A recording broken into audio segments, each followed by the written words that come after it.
Assalamualaikum warahmatullahi wabarakatuh. Selamat malam, Kak. Waalaikumsalam, selamat malam. Bagaimana kabar Kakak hari ini? Alhamdulillah sehat bergizi gitu ya. Sehat bergizi. Sama aja. Gimana juga kesibukannya hari ini? Hari ini ya, mau kenalan dulu. Ya, Ini siapa nih yang pakai kerudung coklat? Widya, Kak. Saya Cia, Kak. Widya. Iya. saya Ya. Dila. Oh, Dila. Oke. Aku Meliana, ya. Udah tahu ya Meliana. Sekarang kesibukannya sebagai nutritionist di perusahaan startup. Perusahaannya itu melayani pemberian makanan sehat, catering. Nah, perusahaannya catering, cuma aku bukan di bagian dapur, aku di bagian kantornya. Konseling, program gizi, asuhan gizi bersama konsumen-konsumen, karena cateringku, ya, Healthy Go Catering namanya, kantornya di Tangerang, itu menerima konsumen yang sakit. Jadi bukan hanya dia turun berat badan aja gitu, tapi bisa request untuk penderita diabetes, pasca operasi ginjal, penderita ginjal. Jadi memang cateringnya sangat membutuhkan registered nutritionist, salah satunya aku gitu. Jadi kalau kesibukannya apa hari ini, tadi ada konseling juga ya untuk pasien penderita gagal ginjal tapi sudah melakukan hemodialisa. Nah itu kira-kira proteinnya tinggi atau rendah kalau pasien ginjal udah hemodialisa? Ginjal rendah? Kalau udah hemodialisa, proteinnya tinggi apa rendah? Tidak tahu, Tinggi, Belum ya. belajar, Kak. belum masuk. Oke, ya, oke. Ya, jadi itu gimana kita request menu cateringnya disesuaikan dengan kondisi pasien. Tuh.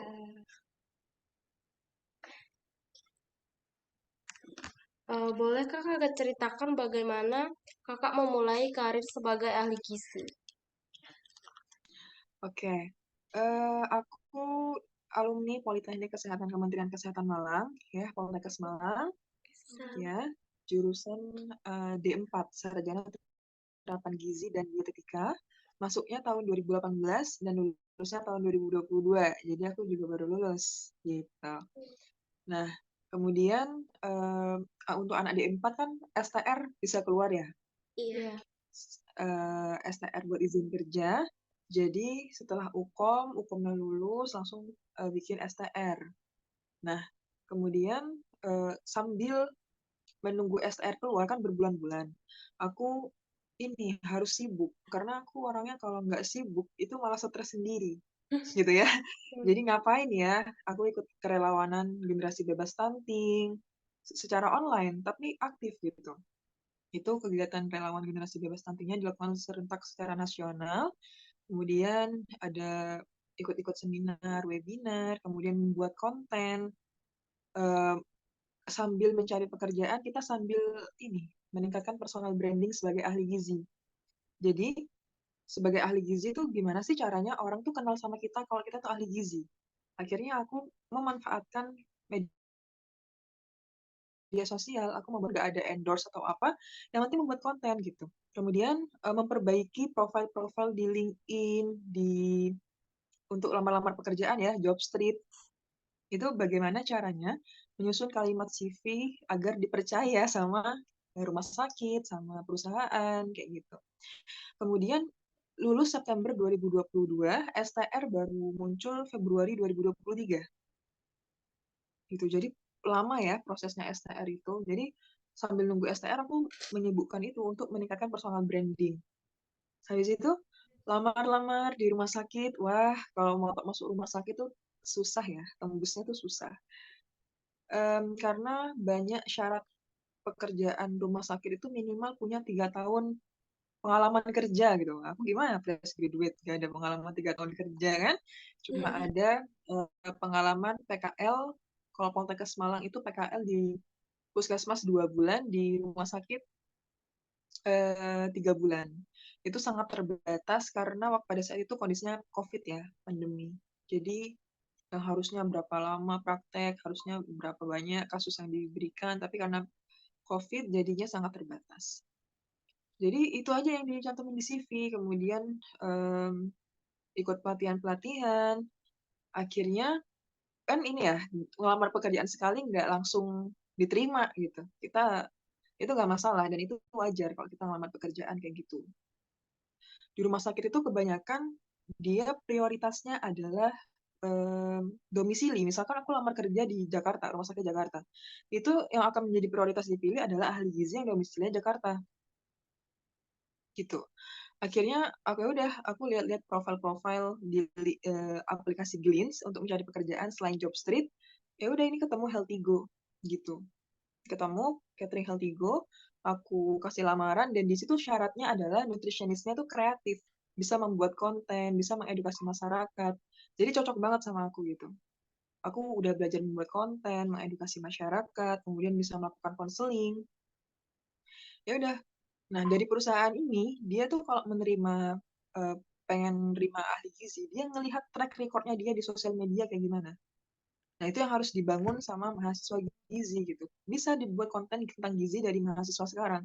Karena perusahaan-perusahaan besar itu melihat dia selama punya media sosial tuh dia ngasih edukasi nggak nih ke masyarakat. Nah, itu dilihat ternyata sama perusahaan. Wah, ternyata nggak sia-sia kita membuat konten gitu. Ya udah, akhirnya diwawancarai, nggak ada tes tulis kayak di rumah sakit kalau di perusahaan. Wawancara 2 kali, kalau oke langsung masuk kerja Senin gitu. Tapi kalau di rumah sakit pengalaman aku Ya, ini sinyal siapa yang buruk? di dapatkan di Helgo.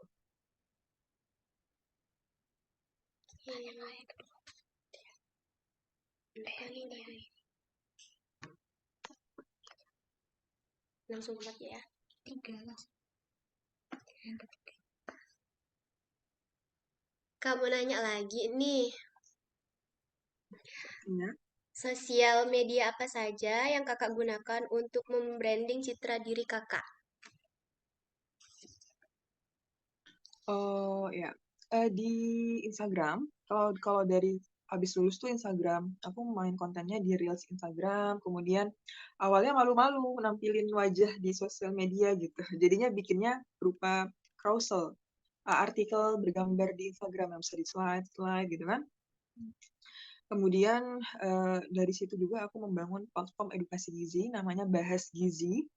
Itu aku juga ngajakin kerjasama sama teman-temanku yang baru lulus biar gak nganggur-nganggur banget. Ayo deh bikin konten gitu kan, nyibukin diri sambil belajar lagi kayak gitu. Itu awalnya di Instagram, kemudian Ya, sinyal. Wifi kita kan ini sinyal kita ke di kakaknya ya.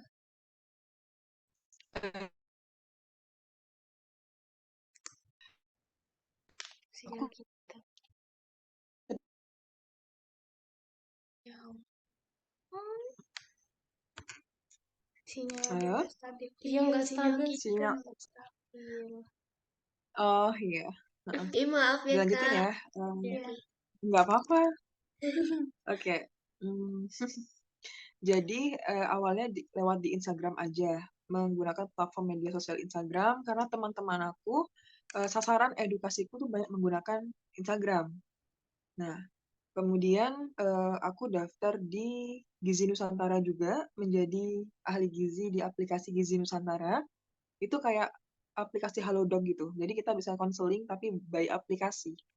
Gitu. Kalau aku lagi kerja di Healthigo, di aplikasi aku off gitu. Kalau aplikasi on berarti aku lagi nggak ngapa-ngapain nih di Healthigo gitu. Nah, pada saat gabung sama Gizi Nusantara, itu kita dikasih kelas bagaimana cara membuat konten gitu. Jadi terus ditugasin bikin PR, bikin kontennya di TikTok tuh. Ya udah, akhirnya aku sekarang bermainnya di TikTok dan di Instagram.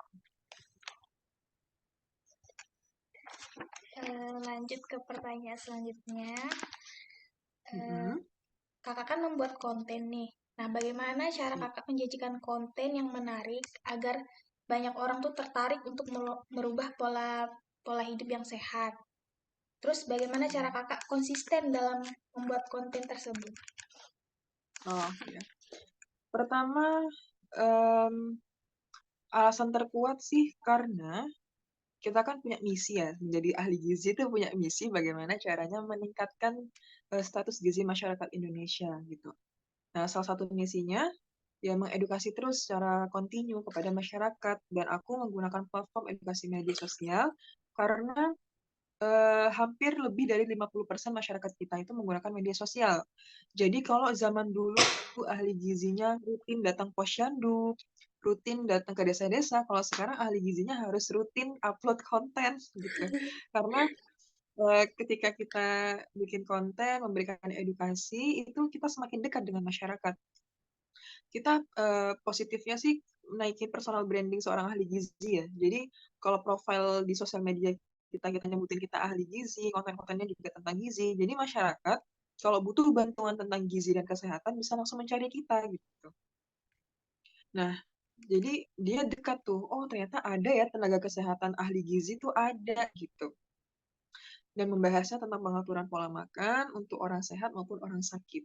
Nah, kemudian bagaimana cara Oh, ini sinyal kakaknya nih. Merah. Salah. Ya Allah, astagfirullahaladzim. Iya, udah bisa.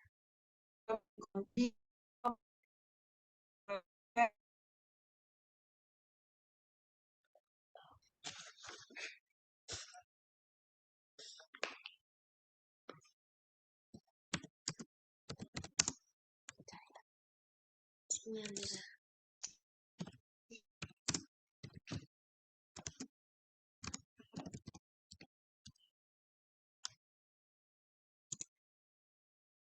Ya, itu keluar.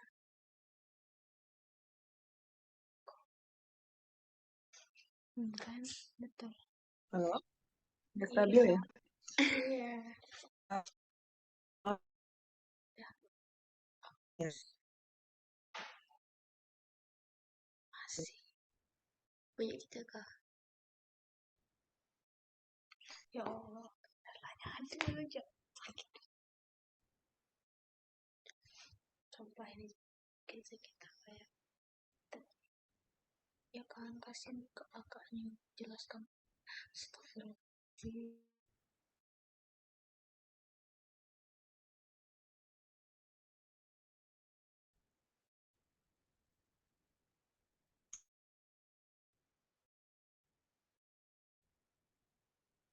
Halo? Halo, Iya, Kak. Kak. Nge-freeze kakaknya, boy. Kayaknya sinyal kakaknya nggak.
Halo?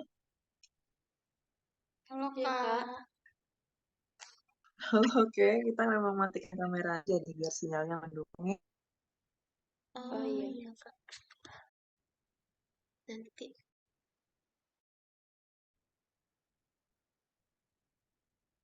Halo? Iya Kak. Ini mau lanjut, Kak. Suaranya udah jelas? Kedengaran. Oke. Tadi pertanyaan bagaimana cara membuat konten ya yang menarik dan ditonton banyak orang.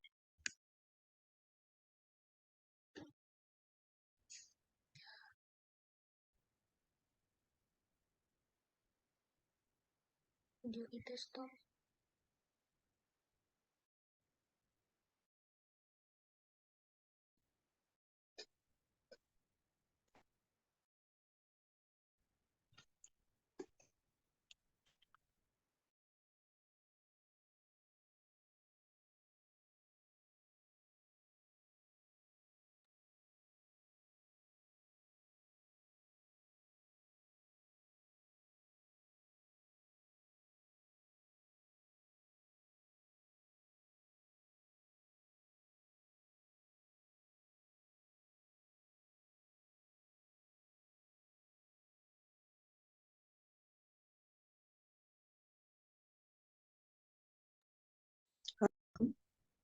Suaranya udah jelas? Sudah. Wah, ini nih kalau nge-Zoom PR-nya emang di WiFi, di sinyal ya. Iya. Nggak apa-apa. Oke, tadi pertanyaannya tentang ini ya, membuat konten. Ya. Ya, nah, itu pada saat di Gizi Nusantara kita diajarin bagaimana cara membuat konten yang benar. Karena untuk membuat konten itu nggak bisa, videonya nggak bisa lama-lama sampai 5 menit, 10 menit itu nggak bisa. Nanti orang bosan, malah di-skip video kita gitu. Jadi maksimal kalau membuat video konten TikTok atau Reels, baiknya itu 1 menit 30 detik kan. Nah, jadi bagaimana caranya kita membuat konten yang singkat, tapi ilmunya tersampaikan ke masyarakat gitu. Kemudian bahasa yang digunakan jangan bahasa baku, jangan bahasa buku. Kalau bahasa buku gini, misalkan tema kontennya tentang isi piring gizi seimbang ya. Bahasa buku gini, gizi seimbang adalah pedoman masyarakat Indonesia yang terdiri dari makanan pokok, lauk pauk, sayur, dan buah. Nah, itu kan bahasa buku banget. Nah, orang kalau konten videonya kayak gitu, itu akan di-skip kontennya tuh, nggak akan dilihat. Jadi bagaimana cara kita membuat eh, menarik gitu. Jadi misalkan temanya kayak tadi, kita mengemas kontennya berbeda. Gini, misalkan gini, apakah isi piringmu udah kayak gini? Gitu. Jadi bukan isi piringku adalah, tapi kalimatnya diubah menjadi menarik gitu. Oh, ahli gizi makan mie instan. Nah, itu kan akhirnya bikin orang penasaran. Iya, ya udah jawab aja. Iya, ahli gizi makan mie instan. Asalkan pendampingnya benar. Ada lauk pauk sebagai sumber protein dari telur atau tahu atau ayam, dan setengah dari isi piringnya adalah sayuran seperti sawi, tomat maupun gubis gitu. Jadi bikin konten yang menarik. Oh, ternyata makan mie itu nggak apa-apa. Nggak apa-apa, asal pendampingnya benar sesuai prinsip gizi seimbang. Kalau masyarakat kita kan makan mie tapi sama nasi gitu, karbo sama karbo.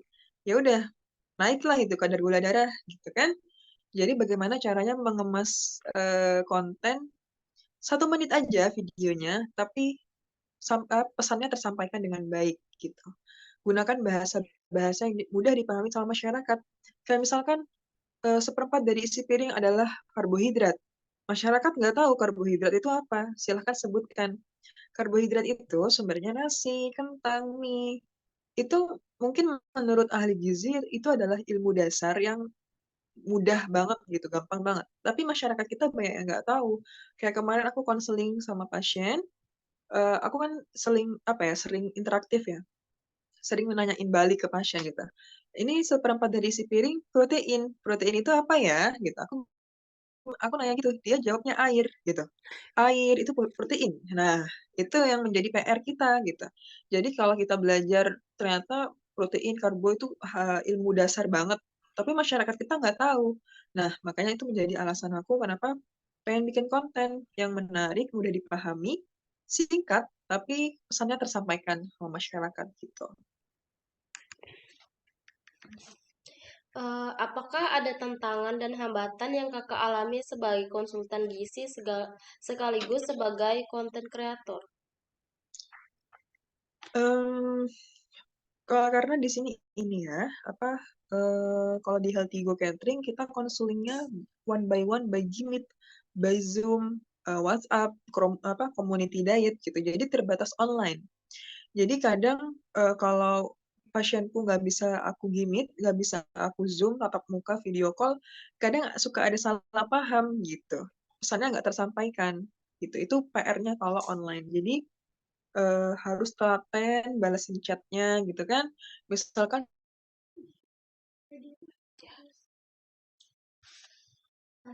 jadwal konselingnya aku jam kerja itu berupa chat, dia jam 9 malam ngechat aku buat konseling. Nah, padahal itu bukan jam kerja aku.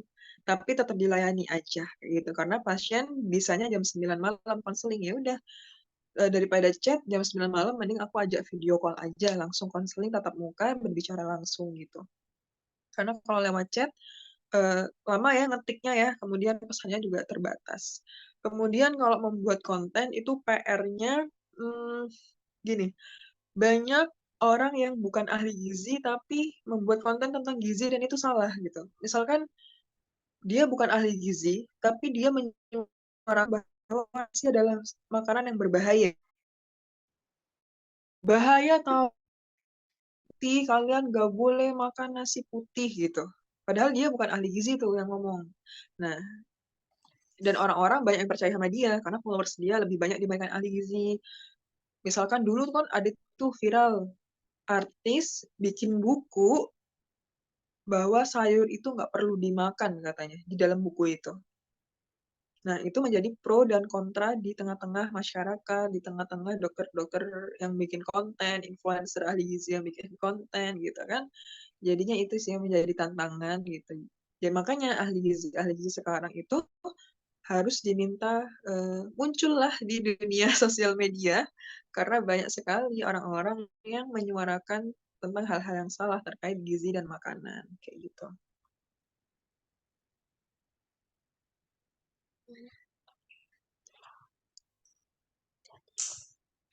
Jadi, bagaimana Kakak menghadapi tantangan tersebut? Eh, Misalkan kemarin ada membahas tentang ini ya, ya tadi ya kayak nasi putih itu apa nggak boleh. Ya udah, aku membuat konten tentang tentang pengaturan pola makan pada saat makan nasi putih. Boleh makan nasi putih, tapi apa pendampingnya? Itu bisa ditemukan di konten Instagramku atau di TikTok kayak gitu. Kemudian misalkan nih, aku udah em, membuat konten tentang isi piringku ya. Jadi isi piringku itu aku fotoin, terus aku upload. Itu ada tuh yang komen, ih Bu Gizi nasi putihnya serem banget gitu. Nasi putihnya serem banget, masih makan nasi putih ahli gizi gitu. Ya udah, di komen aja, gak usah marah-marah. Aku komennya gini, ada apa dengan nasi putih? Itu kan makanan pokok orang Indonesia. Aku bilang gitu. Asalkan pendampingnya lengkap, Bapak. Ada protein dari lauk pauk hewani, dan setengah dari isi piringnya sayur, maka gula di nasi putih nggak akan bikin lonjakan gula darah kalau pendampingnya bagus gitu.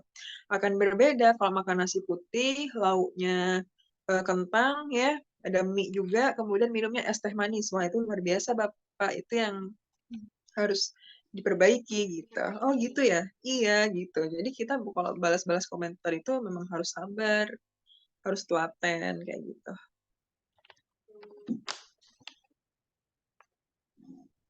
Untuk sekarang tuh kan perkembangan teknologi sama tren itu kan semakin luas. Nah, tuh cara Ya. kakak beradaptasi dengan perkembangan Mm-mm. tren dan zaman dengan informasi yang terbaru dalam di dunia gizi itu gimana?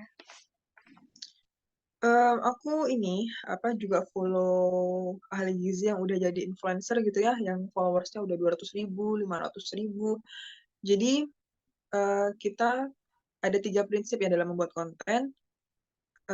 Lihat, lihat, ikuti, dan modifikasi gitu. Jadi lihat kontennya dia sebagai referensi, ikuti temanya bahas tentang apa nih yang viral gitu. Tapi modifikasi gitu. Bagaimana cara kita mengemas konten dari versi kita sendiri gitu. Misalkan tema tanggal 25 Januari adalah Hari Gizi Nasional. Temanya dari Kementerian Kesehatan, prioritaskan protein hewani. Ya udah temanya itu, semua ahli gizi bikin konten tentang tema itu tapi versinya masing-masing gitu, sesuai dengan gaya konten kita masing-masing gitu. Jadi harus aktif sih memang. Apa ya yang viral? Oh, kemarin tuh ada tuh viral di TikTok. Ibunya memberikan kopi susu kepada bayinya karena di kopi ada kandungan susunya. Nah, itu kan salah kaprah akhirnya. Ya udah deh, itu disuarakan. Tapi waktu itu aku nggak bikin konten berupa reels, cuma dibahas di story gitu. Nah, itu harus aktif kayak gitu. Eh, untuk interaksi yang kakak lakukan biasanya pada followers, pada eh, pasien itu dalam mengedukasinya maupun mengintervensi mereka tuh apa interaksi yang kakak lakukan?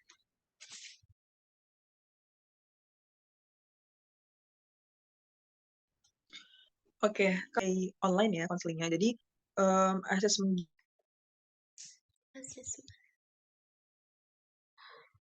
gizinya itu lewat Google Form, kemudian dia foto badannya dia, kemudian kalau ada harga upload di Google Form, habisnya dia ngisi Google Form, baru deh dijadwalkan konselnya gitu. Dari hasil asesmen gizinya dia, baru nanti dikasih. Itu melalui request diet dan edukasi konseling. Kemudian monitoring evaluasinya itu tiap minggu ya. Kalau dia ambil program diet, kalau dia program diet sebulan, maka evaluasi monitoringnya juga tiap minggu gitu. Jadi tiap minggu timbang kalau dia diet turun berat badan. Tapi kalau dia pasien asam urat, sebulan lagi cek kadar asam uratnya, kayak gitu. Sebulan lagi cek kadar gula darahnya, kayak gitu. Jadi monitoring evaluasinya by online. Gitu.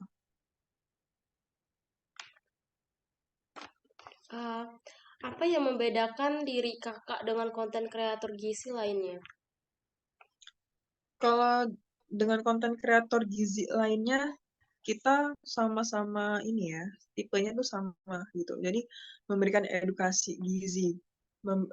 Aku kan juga beberapa kali dikasih kepercayaan sama brand Sojo, Yufit, jadi dikirim produk gitu karena kita bikin konten. Jadi istilahnya kayak di endorse gitu ya. Nah, itu karena membuat konten juga, tapi yang membedakan antara konten ahli gizi dengan konten artis-artis lainnya, misalkan kita dikasih makanan soy joy gitu, makanan kedelai.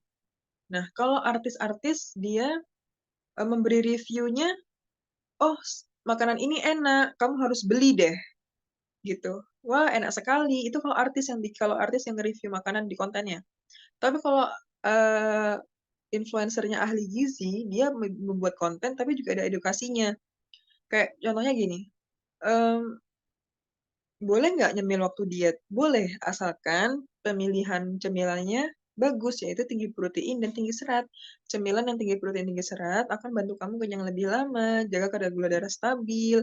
Contohnya kayak produk kedelai ini, gitu. Dia terbuat dari kedelai yang tinggi antioksidan, tinggi protein, tinggi serat, yang akan mendukung keberhasilan diet kamu. Jadi, kalau kita review produk buat di endorse, ahli gizi tuh nggak akan cuma bilang enak, kamu harus beli deh. Tapi juga dijelasin, apa sih manfaatnya kedelai, kenapa sih kamu harus nyemil tinggi protein dan tinggi serat. Nah, kayak gitu. Itu yang membedakan konten kreator ahli gizi dengan konten kreator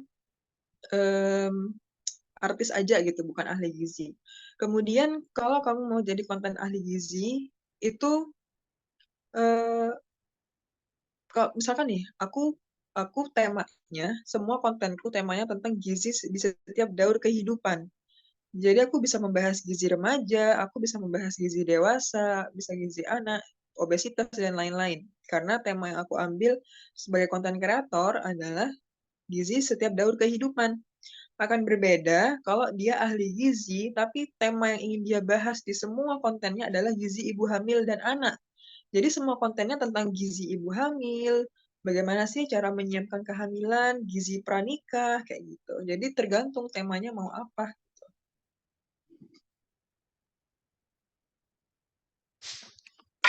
Baik Kak, ini pertanyaan terakhir.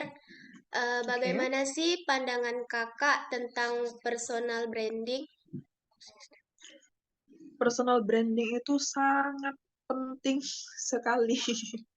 Misalkan nih, kamu lulus IPK-nya 4, siswa terbaik. Em, Kamu lulus IPK-nya cuma 3,5 gitu. Atau 3,2 deh. Nah, si A lulus IPK-nya 4. Si B lulus IPK-nya 3,2. Jadi kalau kita ngelihat dari nilai, kayaknya yang si A ini jauh lebih pinter deh ya. Iya. Nah, tapi si A ini nggak ada naikin personal branding, dia nggak aktif, nggak apa ya, nggak bikin konten, nggak memperkenalkan dirinya sebagai ahli gizi, eh, nggak ikut aktif menjadi relawan misalkan, nggak mau membuat suatu karya misalkan, akhirnya diam-diam aja gitu. Tapi nilai dia bagus 4. Nah, tapi yang si B ini 3,2 IPK-nya, tapi dia proaktif gitu. Dia membuat konten, membuat sebuah karya, buat program di masyarakat, akhirnya banyak orang yang percaya sama dia, oh dia ahli gizi, karyanya dia banyak gitu. Kemudian, nah akhirnya yang dicari pekerja, maksudnya orang-orang kenal dia ahli gizi yang apa yang B? Yang B gitu.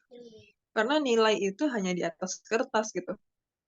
Ada aksi yang nggak bisa, orang-orang nggak akan ngasih kepercayaan dia nggak akan dikenal masyarakat bahwa dia seorang ahli gizi gitu. Jadi personal branding itu penting bagi seorang ahli gizi gitu. Jadi kalau masyarakat butuh bantuan, kalau ada orang butuh ahli gizi gitu ya, itu langsung pasti mencarinya langsung si yang B, bukan yang A. Karena yang B udah dikenal banyak orang, orang-orang udah tahu karyanya dia, aksinya dia sebagai seorang ahli gizi gitu. Jadi ya udah itulah pentingnya personal branding. Kalau seberapa penting, penting sangat penting gitu. Jadi harus harus naikin personal branding apapun caranya gitu. Yang penting bikin karya gitu ya. Bikin karya. Iya. Sekreatif mungkin ya Kak. Sekreatif mungkin. Apa yang membedakan kamu dengan ahli gizi lain gitu. Jadi sekarang tuh banyak apa ahli gizi rumah sakit yang tugasnya itu juga membuat konten. Ditugasin rumah sakitnya membuat konten karena untuk menaikkan personal branding rumah sakitnya juga. Dokter-dokter yang kerja di Kementerian Kesehatan sekarang bikin konten di Instagram Kementerian Kesehatan. Nah kan? Iya. Iya.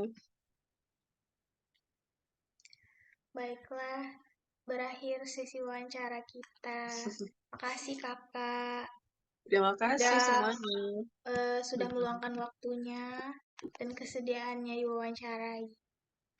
Semoga Iya, yang kakak sama-sama. sampaikan bisa bermanfaat juga untuk kami.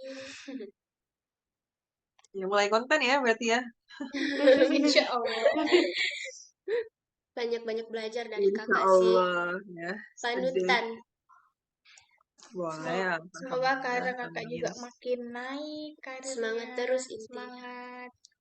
Buat contoh. Amin. Kamu semester berapa? Adik-adik ini Semester semester 3. berapa? Masih jauh Oh, Kak. semester 3. Iya. Masih jauh perjalanannya. Mata kuliah yang disukain semester 3 apa? Fadil. Tidak ada yang Dasar suka. kuliner ya? Dasar kuliner. Masak-masak ya? Ya, Itu kuliner semester itu itu semester semester 2. 2. Itu Oh, susah semester sih. 2 ya? Iya. Udah menyusun menu? Udah. Nggak Nah, tidur Kak, nggak tidur nyusun menu. Susah. bisa lah. Sekarang kan juga udah masuk dietetik juga. Iya, udah. Penyakit. Ini ada mata kuliah ini ya, nutrigenomik ya? Apa tuh? Belum. Belum Kak. Belum ya? Nah, Belum. kalau di tahunku dulu nggak ada mata kuliah nutrigenomik gitu, karena itu mata kuliah baru. Nutrigenomik itu hubungan antara gen dan makanan gitu. Oh, belum ada. Jadi belum ada ya. Jadi Iya. misalkan nih orang tuh diet turun berat badan, terus dia takut makan tepung gitu, takut makan mie, tapi genetiknya dia kalau kena tepung tuh nggak apa-apa. Hmm. Nah jadi Kemarin kan ada. itu kayaknya mata kuliah baru kalian dapat kayaknya semester 7 atau semester 6 lah itu tentang Kami genetik. D3 aja. Oh, D3. Iya. Biar cepat Oke. selesai, Kak. Gizi susah sebenarnya di gizi itu. Kalau aku sih dulu ya, prinsipnya ya, apapun meskipun itu semua pekerjaan tuh nggak boleh bilang susah. Iya. Kalau susah itu bakal susah beneran. Iya sih. Karena itu yang tertanam di otak kita, susah, susah, Udah di susah. mindset susah. Iya, jadi haram hukumnya bilang susah gitu. Boleh, boleh bilang susah. Oh ya, susah sekali, tapi aku bisa.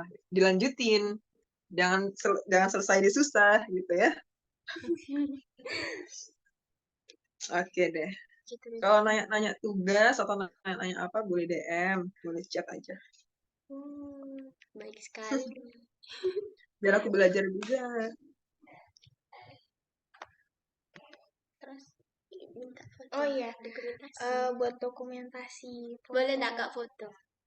Boleh. Sebentar. Pakai flash enggak sih Dila? Berarti itulah. Enggak, pakai anaknya Dila. Di screenshot nih, aku screenshot nih. Sebentar. Cia, aku dari Aku pulang. kamu. Sebentar, rapi-rapi. Boleh tag enggak Kak nanti Kak? Boleh, boleh. Ih, bulat 1, sekali. 2, 3. Cia belum. Yang tengah nggak kelihatan, Cia. Enggak, Cia nggak enggak. Dia kelihatan. tuh memang begitu Kak. Gimana? Lagi-lagi, banyak-banyak. Ini pakai laptop kah? Iya. Iya. Hmm. Gimana sih? Dah Kak. Lagi-lagi.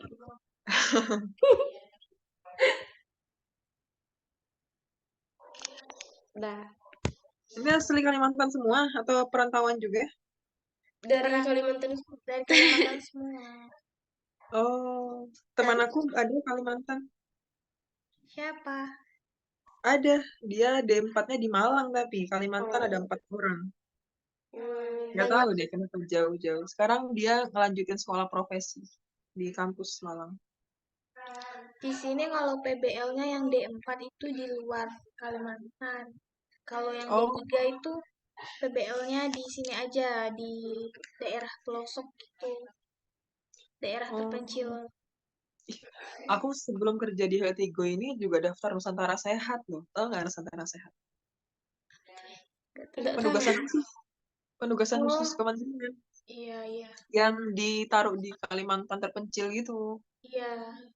Nah, cuma aku nggak keterima karena sekarang jadi prioritas itu orang-orang yang asli sana gitu. Jadi kalau itu, aduh gitu. Makanya dulu itu kata dosen kami itu dulu itu D3 itu PBL-nya tuh di luar kota, tapi sekarang tuh enggak lagi. Cuma ditempatkan di sini aja katanya untuk yang di daerah-daerah terpencil di sini.